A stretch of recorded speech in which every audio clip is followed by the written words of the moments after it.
कांग्रेस वाले कह रहे हैं हम दावा ठोकेंगे। वीरेंद्र जी भी हमारे साथ इस वक्त जुड़ चुके हैं।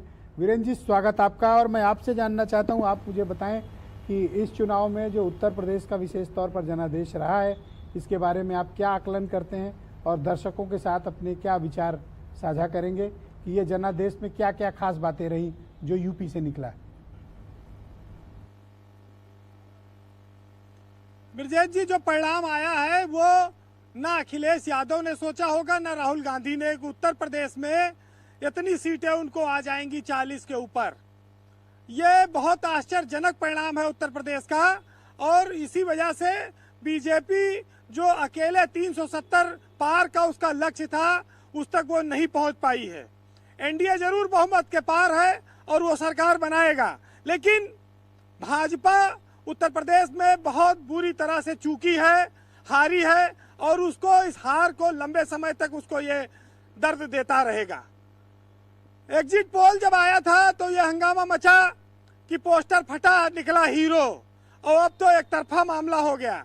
लेकिन आप देखिए कि किस तरह से हालात बने, और आज उत्तर प्रदेश में एग्जिट पोल पूरा उसका बैंड बाजा बज गया।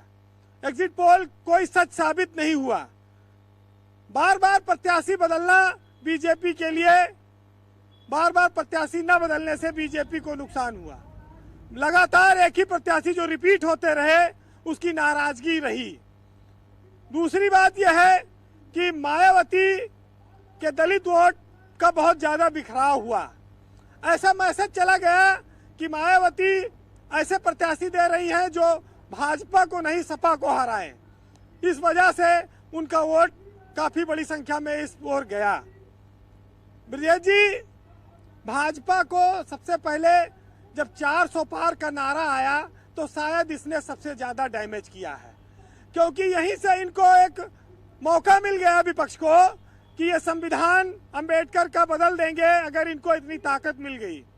और उसको बोलने वाले लल्लू सिंह और तमाम सारे लोग चुनाव हार भी गए हैं।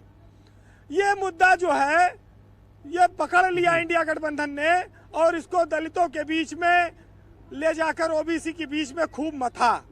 और उसका परिणाम ये हुआ कि आज इतनी सीटें आई।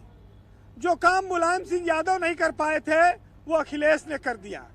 अपने राजनीतिक जीवन में समाजवादी पार्टी सर्वोच्च स्थिति की ओर है, और निश्चित ही जब इन लोगों की सभाओं में भीड़ आ रही थी तो ये बात को भाजपा को समझना चाहिए था कि कहाँ गड़बड़ी हो रही है।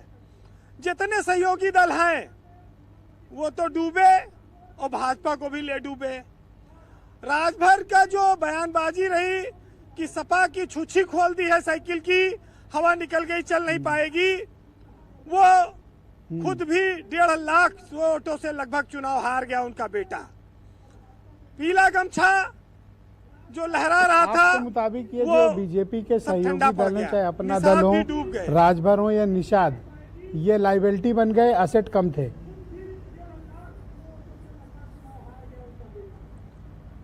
अगर लाइबिलिटी ना होते तो अनुप्रिया दोनों सीटें जीत लेती। राजा भैया के खिलाफ बोलकर क्षत्रिय समाज को उन्होंने नाराज किया, और इसका असर आप कौशाम्बी, प्रतापगढ़, सुल्तानपुर, फैजाबाद, इलाहाबाद सब जगह देख सकते हैं। तो एक अंडर करंट की बात आई। अंडर करंट संविधान पर, अंबेडकर पर था। इसको बीजेपी जान गई थी, लेकिन वो इसको कंट्रोल नहीं कर पाई। ये बात भी लोगों को मानना पड़ेगा। देवतुल्य कार्यकर्ता बोलने से खाली कोई देवता नहीं हो जाता कि आकाश में पहुंच जाए वहां से आशीर्वाद देने लगेगा। देवतुल्य कार्यकर्ता के बच्चे भी स्कूलों में पढ़ते हैं, उनको फीस देनी पड़ती है, उनको रोजगार चाहिए, उनको घर परिवार चलाना चाहिए। रैली में जाने के लिए मोटरसाइकिल में पेट्रोल न देवो, और देवतुल्य कार्यकर्ता क्या पानी भरा के मोटरसाइकिल में दौड़ेगा? तो ये भी देखना होगा कि कैसे चीजें डोर टू डोर नहीं पहुंची और उनका काट क्यों नहीं हो पाया। ब्रजेश जी, राजभर तो बहुत नुकसान में रहे जी। एमएलसी वाली सीट कार्यकर्ता को दे दिए, लड़के को छड़ी पे लड़ाई दी। अगर भाजपा के सिंबल पे लड़ाए होते तो शायद चुनाव जीत जाते, लेकिन छड़ी खड़ी हुए के बजाय लेट गई। बीजेपी और के वो भी चली गई। अब अकेले बचे, कुछ टक्कर और दे पाते तो कम ठीक से है। कम अपने जी, निषाद वोट देखिए बहुत बुरी तरह से भागा समाजवादी पार्टी की ओर। ओम प्रकाश, संजय निषाद का लड़का भी हार गया। अब एक चीज आप ये महसूस करिए कि अगर भाजपा ने जयंत चौधरी को पहले गठबंधन न कर लिया होता और वो इंडिया के गठबंधन में रहते, तो ये जो फिगर आ रही है, ये इंडिया गठबंधन की फिगर यूपी में और बदल सकती थी, ये कुछ तस्वीर और होती। अरे साथ साथ केंद्रीय मंत्री चुनाव हार गए, टेनी हार गए, स्मृति ईरानी हार गई, महेंद्र नाथ पांडे हार गए, कौशल किशोर हार गए, साध्वी निरंजन हार गई, संजीव बालियान हार गए, अजय मिश्रा टेनी हार गए, साध्वी हार गई। तो ये बड़ी बात है।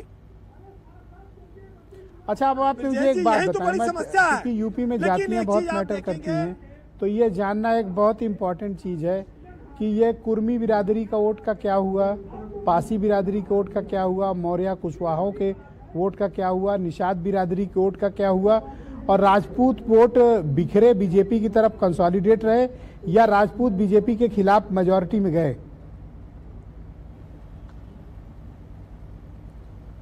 राजपूत पहले चरण से बीजेपी से नाराज रहा, लेकिन वो योगी आदित्यनाथ के नाम पर काफी बड़ी संख्या में आप देखेंगे कि गोरखपुर मंडल में योगी आदित्यनाथ जो भाजपा है वो पूरी तरह से वो साख बचाने में कामयाब रहे हैं। लेकिन जब पश्चिम से शुरू हुआ थोड़ा थोड़ा, यहाँ राजा भैया की वजह से कई सीटों पर असर पड़ गया। अगर अनुप्रिया पटेल ने बयान न दिया होता, देखिए बीजेपी की जो फोकस था उसने राजभर वोटों पर और निषाद वोटों पर फोकस किया। ये 1% 2% है, लेकिन उसके चक्कर में उसने ये 5 और 6% कुर्मी जो मतदाता थे, कुशवाहा जातियां थी, ये इनसे खिसक गई। इस पर ये ध्यान नहीं दे पाए और मायावती का वोट भी जो है वो आरक्षण और संविधान के चक्कर में भटक गया, वो भी जो है गठबंधन के साथ चला गया। ये भी एक बड़ा कारण रहा। देखिए अनुप्रिया पटेल घसट घसट के पहुंची हैं, खुद जीती हैं और एक सीट वो हार गई, तो वो ऐसा बयान देके उनको क्या फायदा मिला? और जबकि राजा बीजेपी के साथ थे वो उनको, लेकिन बाद में कहीं की अपनों गए साथ हाथ पगाव ले गई साथ में। तो ये गांव में कहा जाता है ना कि नाथ अपना तो गैला गैला साथ हाथ पगाव ले गैला, तो वही वाला हाल कह दी। लेकिन किस्मत के सब खेल है ब्रजेश जी। और लेकिन इस बात को ध्यान रखना होगा कि उत्तर प्रदेश में बीजेपी के लिए ये बहुत कठिन दौर है। 10 साल से मोदी मैजिक था, लहर थी और बीजेपी के इतने लाभार्थी थे, काम थे, उन सब पर भारी पड़ गई, बीजेपी पिछड़ गई।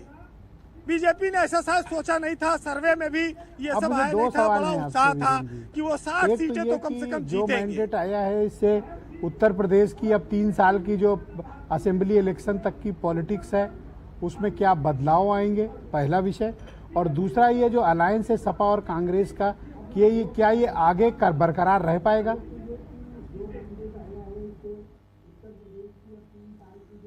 देखिए आज अगर देखेंगे तो जो महागठबंधन है विपक्ष का, इंडिया का, वो करीब 250 सीटों के लगभग विधानसभा स्तर पर पहुंच रहा है, जीत रहा है।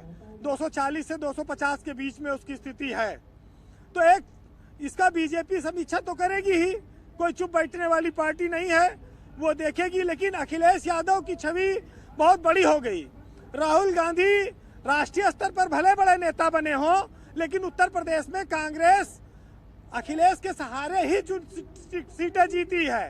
कांग्रेस के पास अपना कोई संगठन नहीं है।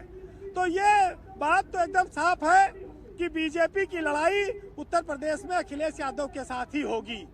3 साल बाद जब विधानसभा का चुनाव होगा तो अब बहुत कठिन चुनाव होगा, और बीजेपी अगर समय रहते डैमेज कंट्रोल कर पाई तो शायद वो सत्ता में रिपीट हो, नहीं तो फिर इसी तरह के लोकसभा में परिणाम आएंगे।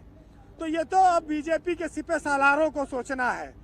और राष्ट्रीय स्तर पर क्या होगा, राजनीतिक उथल पुथल क्या होगी, ये लोग आगे देखें। लेकिन ये जान लीजिए कि जातियों में जो बटा हुआ उत्तर प्रदेश है उसकी अभी तक कोई काट नहीं निकल पाई है।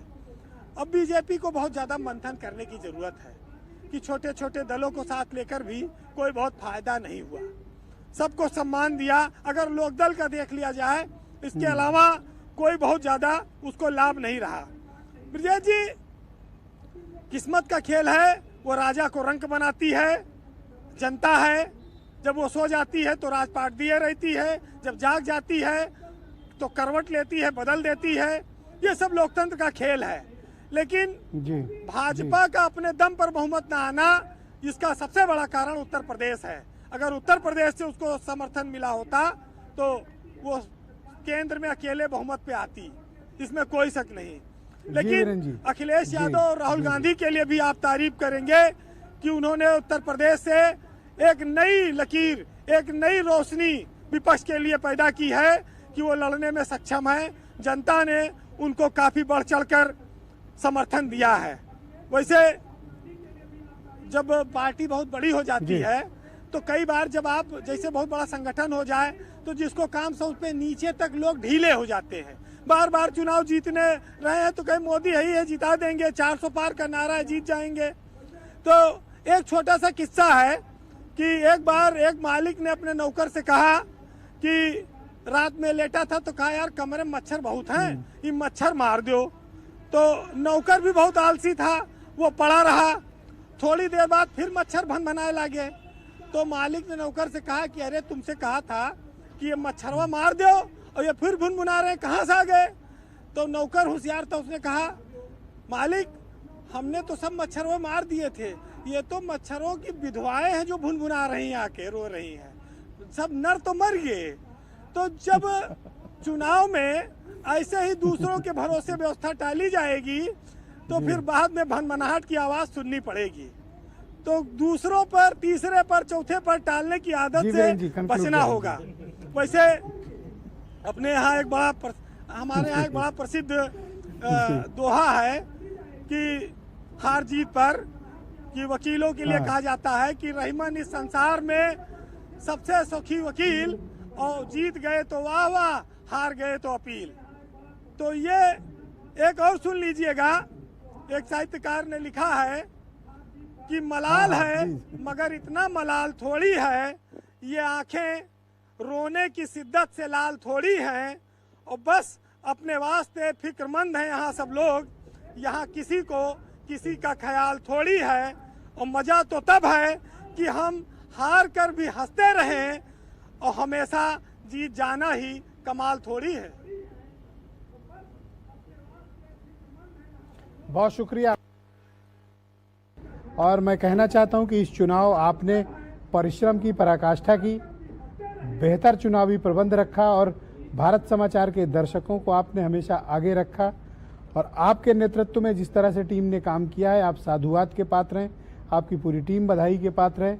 इस चुनाव के शुरुआती पहले दिन से लेकर और आज परिणाम आने और उसका विश्लेषण तक आपने और आपकी टीम ने जितनी मेहनत की, जितनी योग्यता के साथ, जितनी तेज़ रफ्तार के साथ, जितने सटीक विश्लेषण के साथ और सभी आयामों पर आपने भारत समाचार के दर्शकों को जानकारियां दी, इसके लिए मैं प्रधान संपादक होने के नाते आपका और पूरी टीम को बहुत बधाई देता हूं और साधुवाद देता हूं कि आप सबने बहुत मेहनत की और चैनल को ऊंचाइयों पर पहुंचाया, बुलंदियों पर पहुंचाया।